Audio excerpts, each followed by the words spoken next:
Okay, I have found a video called 20 Brides on My Big Fat Gypsy Wedding Who Need to Learn Less Is More.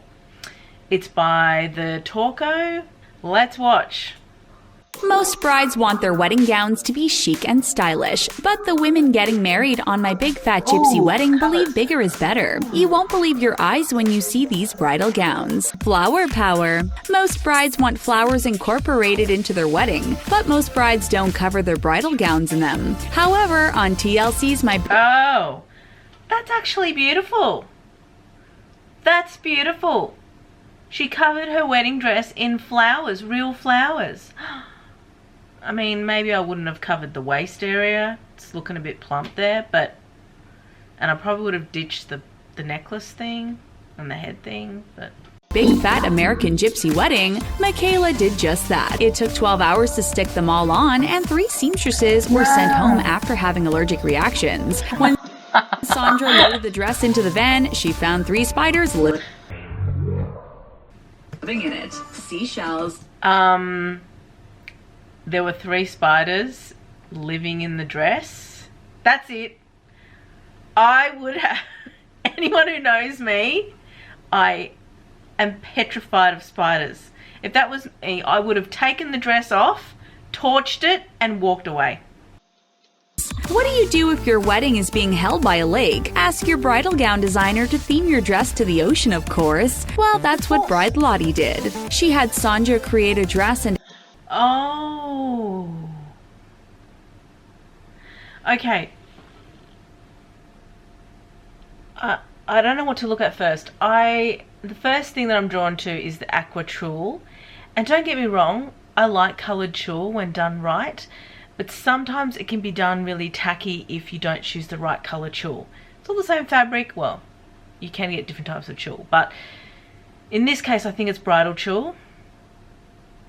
The blue is a little bit funny, but the more pressing thing are the real shells stuck on her dress.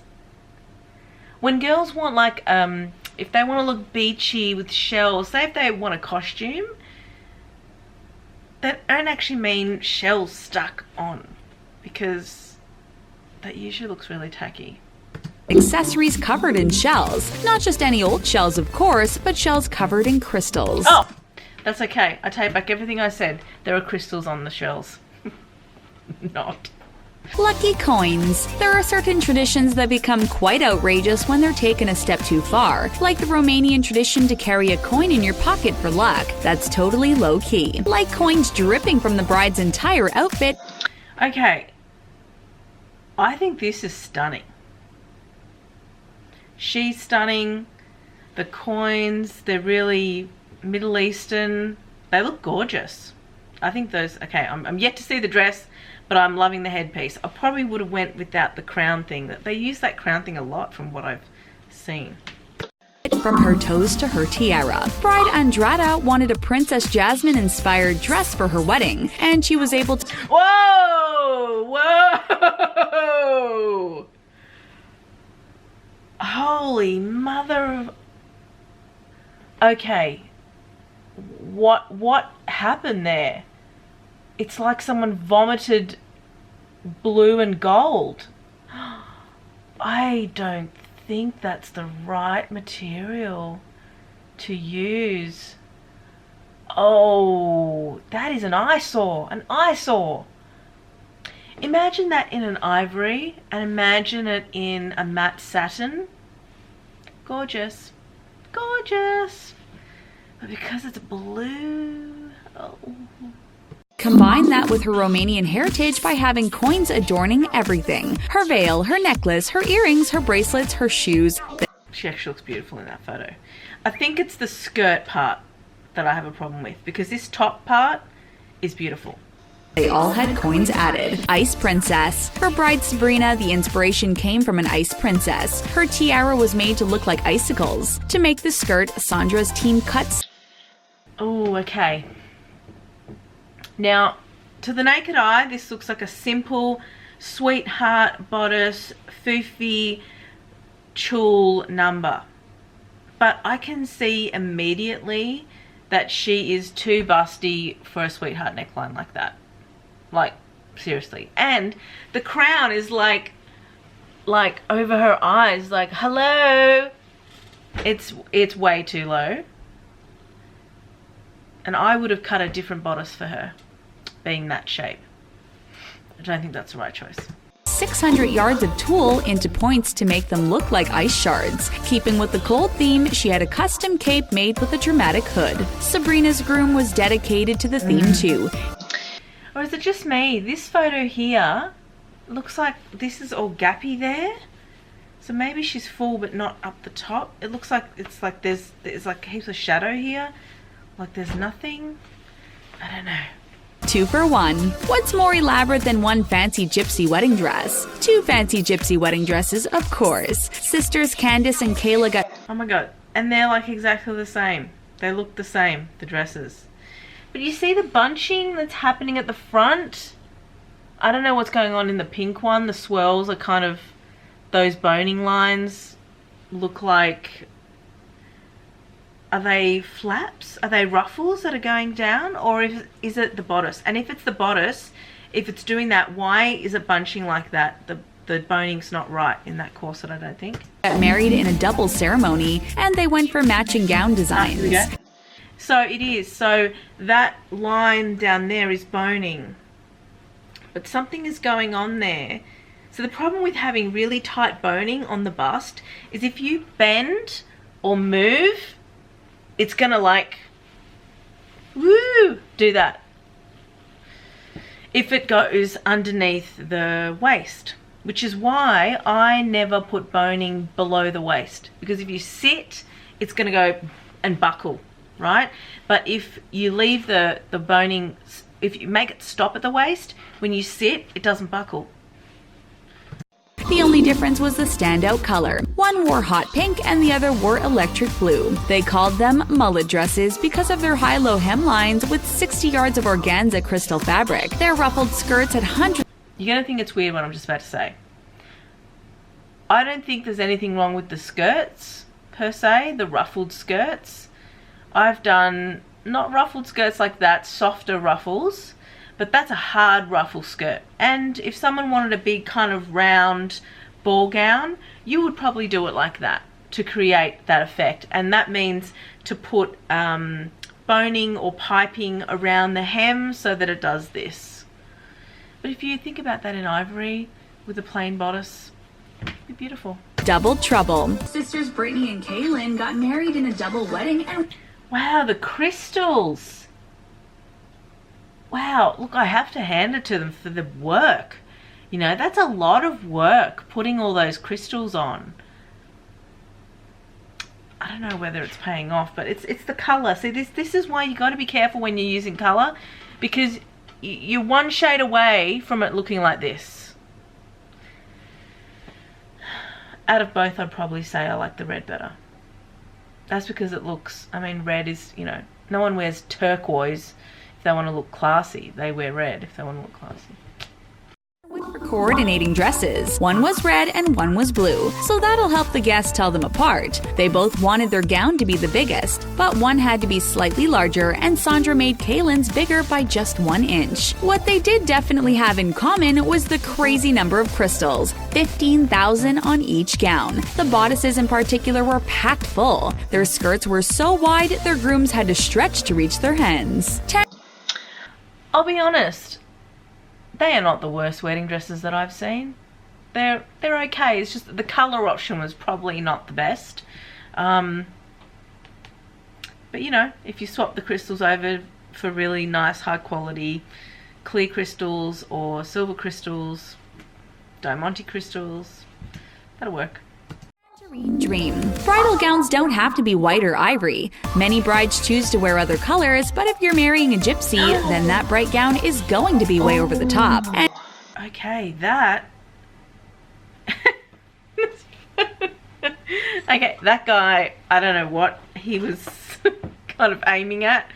The dress kind of looks like it's like a fire demon on one side. I have to hand it to this designer. She can do any crazy logic. I'd be talking these girls back from the edge of the cliff, you know.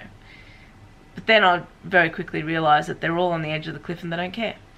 And if your fiancé's favorite color is orange, then you're going to have to get colorful to please your man. On one side it was ivory, and on the other side it was tangerine and peach organza. It was covered in 12,000 Swarovski crystals, as were her custom shoes. There were 2 petticoats to add volume and support the weight, and it was topped off with a 14-inch tiara and cathedral-length veil. Wait, 14-inch tiara. Tiara? Tiara. We say tiara. I was like, tiara, what does it sound strange? We say tiara in Australia. 14 inches! What? That just seems crazy. Goth bride. Gypsy brides are often associated with pink puffed-up dresses, but bride tutor bucked that trend with her all-black goth-inspired bridal look. Sandra custom-designed a leather dog collar complete with crosses and spikes. She also made spiked leather cuffs and a gothic cross. Okay, I have to say, I love that skirt. That skirt looks like it's feathers from a crow. Like, it's hot. Don't know about the bodice. Don't know about the choker. Which Tudor wore on a hair comb. Her black tulle veil was adorned with turkey feathers and was deliberately torn. There were no fancy heels for this bride. Instead, Tudor wore heavy black boots. Bridal gowns are usually quite demure, but that's not the case for Gypsy bride Nuki. She wanted something sophisticated for her wedding to childhood sweetheart Pookie. So she did what anyone else would do and opted for a thigh-high slit in the skirt and a keyhole cutout on the side. Okay, I think I've been born in the wrong family. This gown is beautiful. This is the best one that I've seen yet. I love it. I love how sexy it is. I love the cutouts, the thigh-high split. I mean, I do a lot of that in my collection. It's just got a simple sweetheart neckline. I probably wouldn't have done sweetheart neckline for her shape. She's a little bit more plus size. I would have probably done a one shoulder like that, you know, sexy one shoulder. But still, and it looks like it's got a bit of a train on it too. It's gorgeous. I love like the grey tones and the ivory tone. Really, really cool. And tulle. Of course, it was covered in crystals. Follow the train. At very fancy weddings like royal ones, the bride often has a long train, but you can't beat the excessive length of a gypsy bride's train. They can go on and on for so long that they need several brides. Did you see how many people it took to carry this dress? There's like, I think there's an extra person there. 1, 2, 3 adults and 1, 2, 3, 4, 5 kids. Holy guacamole. I would guess that is 4 meters, 4 or 5 meters, because we are at an angle here.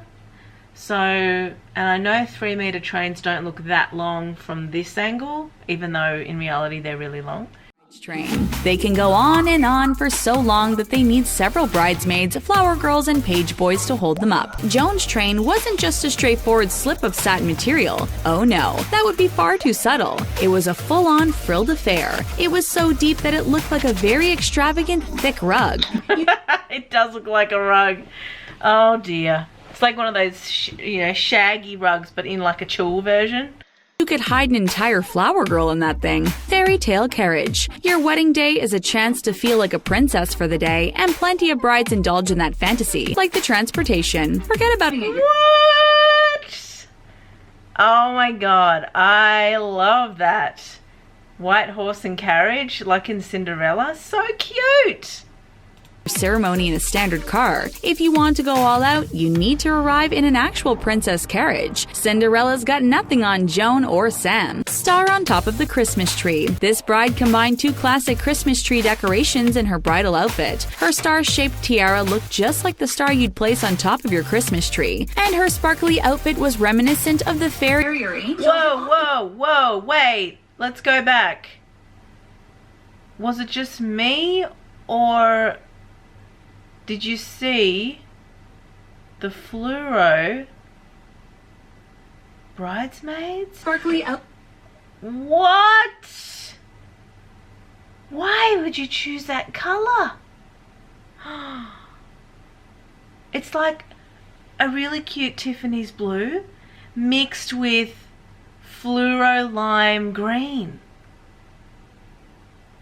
Oh dear, that's terrible.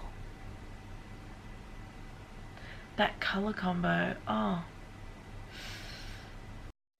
Outfit was reminiscent of the fairy or angel that often sits on the topmost branch. Keeping with the star theme, she even had the shape repeated all over her dress. Maybe she was keen to point out the fact that she was the star of the day. Ha! Star of the day. Which of Okay guys, that is it. That is it for the first one. I'm exhausted. I'm actually exhausted. Well, I have to be honest, some of them weren't as hideous or terrible as I was expecting.